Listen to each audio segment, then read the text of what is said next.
Hi there, everybody. Happy Friday. It's 4 o'clock in New York. Well, here we go again. If you hear that screeching sound, it's just the sound of the whole of the American economy once again swerving wildly across the interstate at 100 miles an hour. Behind the wheel, one guy, and one guy only.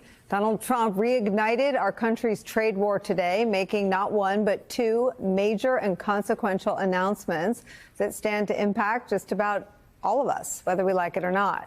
The first, a threat, the target, the EU.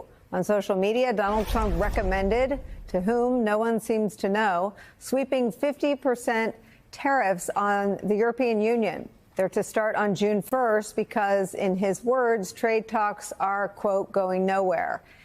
It is a shock to the system, given something NBC News has reported early on. Quote, the EU bloc is America's second biggest trading partner behind China.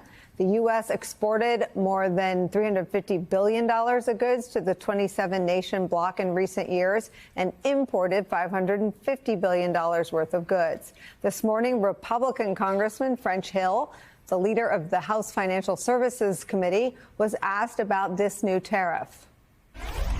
In the language this morning, the president said that he was going to recommend a 50% tariff starting on June 1st. Who's he recommending that to? The Senate? Like, I mean, if it's not an emergency, if it's not a fentanyl situation, does he have the authority? Recommending it to himself. Yeah, I think his pitch is, you're not at the table, we need you at the table. We're at the he's recommending it to himself part of the Trump tariff story. Now, whether or not Trump has authority in this matter at all, the fact remains, as experts have repeated on this program and others over and over again, the cost of tariffs is eventually paid for and shouldered by the American consumers. It is a tax, which leads us to the second of Trump's big announcements today, again made on social media. He threatened Apple with a 25% tariff unless Apple starts producing iPhones in the U.S. In the course of making that threat, Trump suggested the tariff would, quote, be paid by Apple. A strange thing to say from the man who's long maintained that tariffs are paid for by other countries.